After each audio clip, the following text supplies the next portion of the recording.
Greetings everyone, this is Ned. And this is Michelle. And we are Philippine Dreams. And the topic of today's video is what? How we met. Oh, we're going to talk about how we met. Yeah, some viewers have been requesting, they've actually been requesting a number of things. One of them was how did you guys meet? That's number one. Actually number two is have less of me talking and more of Michelle. But anyways, we'll move on. So let's talk about how we met. How did we meet? Oh, wait a minute. Let me start. I was in Boracay. It was a dark and stormy evening. The coconut trees were swaying back and forth due to this, horrific typhoon that was coming along. Stop imagining things, man. Oh, okay. Perhaps that. And then I spotted you out in the water, waving for help. Help! Help! And I used my superior swimming ability to rescue you and bring you back in. And then I gave her the kiss of life. No, it didn't happen that way. Actually, how did we meet? Well, we met on a dating site. We met on a dating site. Yeah, we did. Which one was it? Date in Asia? Yeah, it was Date in Asia. And what month and year was that? Do you remember? Because I don't. It was July of 2012. July of 2012. So let me give you some background. I had been thinking about coming to the Philippines for a while. I knew somebody who worked at one of the universities, and I probably already talked about that, so we won't get into that. And I wanted to learn a bit about the culture, a little bit of the language, and just to have further preparation for making the eventual move. So I put up a profile on Date in Asia. And do you remember what my profile said? I forgot. Yeah, I forgot what it said too. We have done no preparation for this video. I forgot what I wrote. And you had a profile up for how much? For how long? For a few months, but I haven't really used it. I just use it for practice for my English. Ah, so she wasn't looking for any romantic angle. You were looking to practice your English.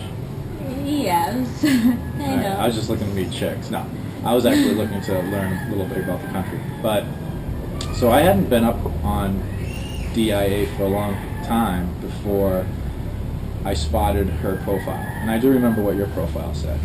It said that you enjoyed reading and that you were a nature lover and enjoyed going out hiking instead of sitting around in a mall. And I thought that was pretty cool. Plus the reading aspect. I'm a voracious reader. I love reading. And then was your photo too. One of my favorite photos of you. Looking simple yet elegant.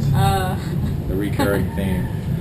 And I clicked on it after I'd been chatting with one other woman from Manila. Not just one. Okay, another girl from Cagayan de Oro? Yeah, who flirted with whom you flirted. Okay. And so there was two girls before Michelle. And I remember messaging her through the DIA messaging thing. And then we got on did we get on Yahoo? Yahoo. Yahoo Messenger. If you know anything about the Philippines, or if you're here, you've been here before, Yahoo Messenger is huge. So we started IMing, right? Is that what it's called? IMing in Yahoo Messenger. And you were going away, right? When I first we started messaging, you went away for a while? I just told you I'm going to visit my family, my parents' house back in the province. Okay. But I remember the first message I sent you, I think, was, gee, I hope you're not married yet, right? Do you remember that?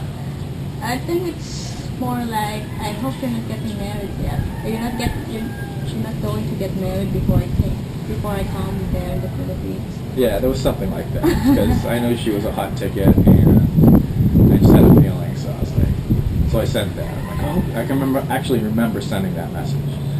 And then we started messaging on Yahoo, and then she abandoned me and went to the mountains, the province, to visit her family, and I never expected to hear from her again. There was actually some mix-up as to where she actually lived. I thought she lived in Zamboanga City, but it was in the province of Zamboanga del Sur. So that was kind of weird. She corrected me on that very quickly. And then, when you came back... I was only away for 3 days. 3 days. The longest 3 days of my life. I'm like, she's gone. She's never coming back. And you did come back, and then we went on Skype, right? Yep. And Skype's great. If you don't use Skype, you got to use Skype. Skype's an incredibly useful tool, especially being this far away from home.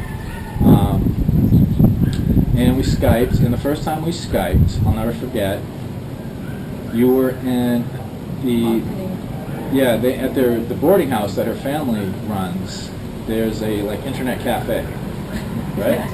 It's an internet cafe, and so there was a bunch of girls there. It's a girls' boarding house. It's my little slice of heaven. We're gonna go back and visit soon. But so there's all these girls, all these computers, and the one thing I remember was the noise. Noise of the tricycles. Yes, the tricycles. They have like these two-stroke tricycles in Pagadian with no exhausts, and it was really loud. And I couldn't understand a word she was saying. She couldn't understand a word I was saying. And so she got a headset. And did the headset work? Yes.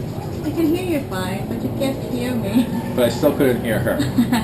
And anyway, so I was like, I'd like to learn a little bit of Visaya, learn a little bit about your country. I told her what, I was interested in everything. Obviously, I saw that she was incredibly attractive.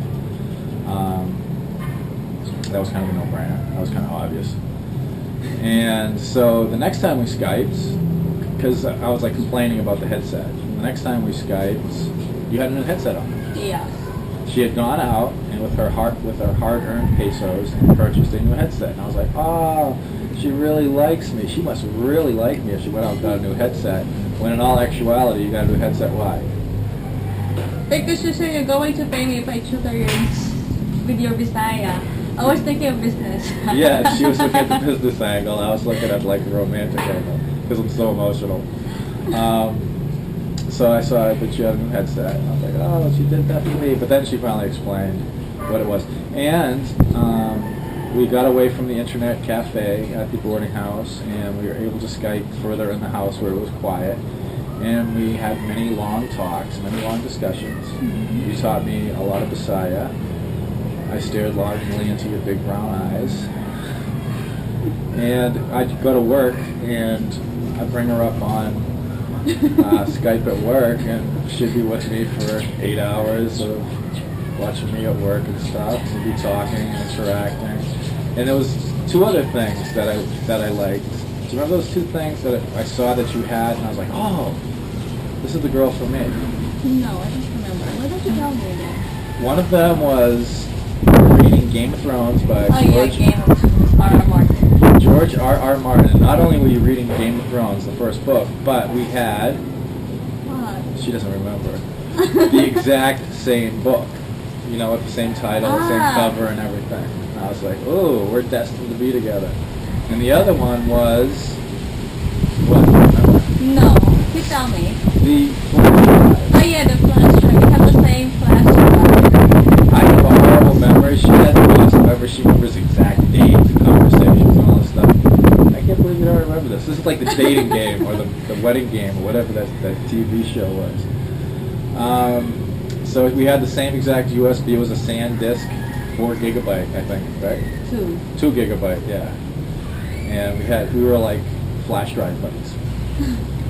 And over time, we talked a lot. We spent a lot of time on Skype. I really liked her. And I started to get, really strong feelings for her.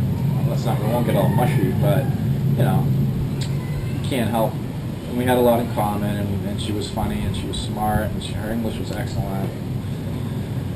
She was gorgeous, and one thing led to another, and I kind of fell in love with her. And this didn't take long either. This was a short period of time, right? Like a month. It was like a month, and I was in love. I was like howling at the moon. I remember that day. He was like, "Hey, he emailed me, and he said." He sent an email. He said, "There's something I want to talk to you about. There's something I want to tell you. There's something I have to tell you." Yeah, there's something I have to tell you. I was like, "Oh my God, what is he going to say to me?" I was so nervous. I thought he's going to tell me that he doesn't really like me, or that or something. I was thinking of negative things. Right. And I could see it in her face, like when we got on Skype, she's like looking angry at me. I'm not looking angry. I was nervous. I was nervous. So you were covering your nervousness with raw anger. She's like, what? And I'm like, I gotta tell you something, I'm kind of falling in love with you. Anyway, so we sort of became like long distance boyfriend girlfriend, which really didn't work out too well. All right, we're not going to get into the major problems that we have, but there were some jealousy issues, there were some trust issues. Where are you? Who were you with? Where were you? Where are you going? Who are you going to be with? If you're chatting with that girl who flashes her books to you. Okay, yeah, she was worried about the other girls on this other girl on DIA and whatnot. So it got a little too much. I mean, being 12,000 miles apart, and you know, it just didn't work out that well. So finally, we were like, okay, let's just wait till I get there, and we'll see what happens. Right? Bahala na, we'll see what happens, and see how it goes. And we still Skype like every day, right? Every day, Skyping and talking and just getting to really like know each other. And then I finally came here, and we had a bit of a hiccup. We had a problem. We're not going to get into that in this issue, but I finally met her in person. She showed up on my doorstep, and she was. All I remember is like how small you were. I was like, I knew that you were like barely 5 feet tall, but to see her in real life, and how beautiful she was, and then we continued to date. She was down in Mindanao going to school still. She hadn't graduated college, and so she'd come and visit. And for her to come visit, it took a lot of effort. It was like, what, an 8-hour trip between the buses? More than 8 hours of trip. It's almost 9. Almost 9 hours on those little buses and ferries coming to visit me. And whenever she had free time, she'd come and see me. And it was awesome. It was great. And the relationship continued.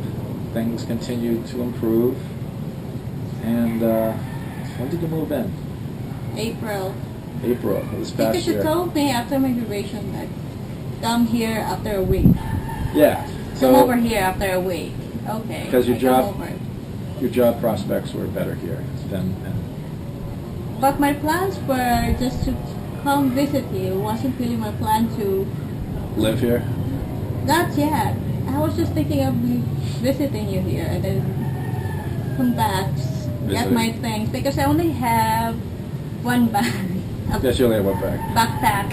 Yes, backpack. Backpack of clothes. Tiny clothes, very tiny clothes. It's amazing how many clothes you can fit in a backpack. But I don't anyways, even have my laptop with me. No.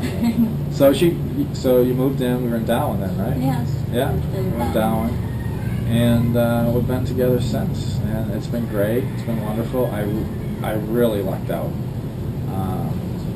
As you guys have probably heard, the prospects of finding a quote-unquote good girl are kind of, challenging at times.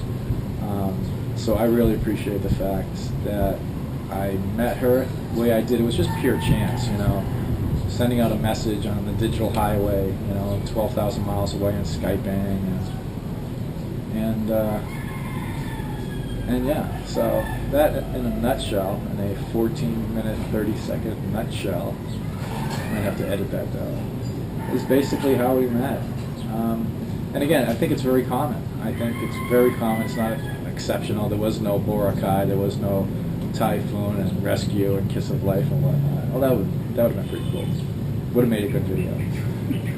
It was rather mundane. It was rather, every day. Two people coming together, connecting, and making a relationship out of it.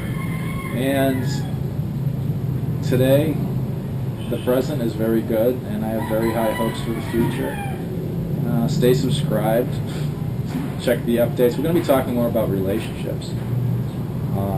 Some of the difficulties in when East meets West and West meets East and whatnot. Some of the expectations, some of the traditions, how it's part of the culture and whatnot. We'll be talking about that in the future. So that's about it. Anything you want to add? No. She doesn't want to have anything. She's tired. She works nights on the boulevard. I don't work at the boulevard anymore. Yeah, she doesn't work nights on the boulevard anymore. Now she works at FU. University, baby. FU. FU. Wow. So again, in a nutshell, that's how we met. That's where our relationship is. Who knows what tomorrow will bring, but I expect great things. If you like the video, subscribe. Thanks to our new subscribers. If you have any other requests, anything that you want to see, just let us know, and we'll try to get to it. This is Ned. And this is Michelle. We're Philippine Dreams, and we'll see you next time.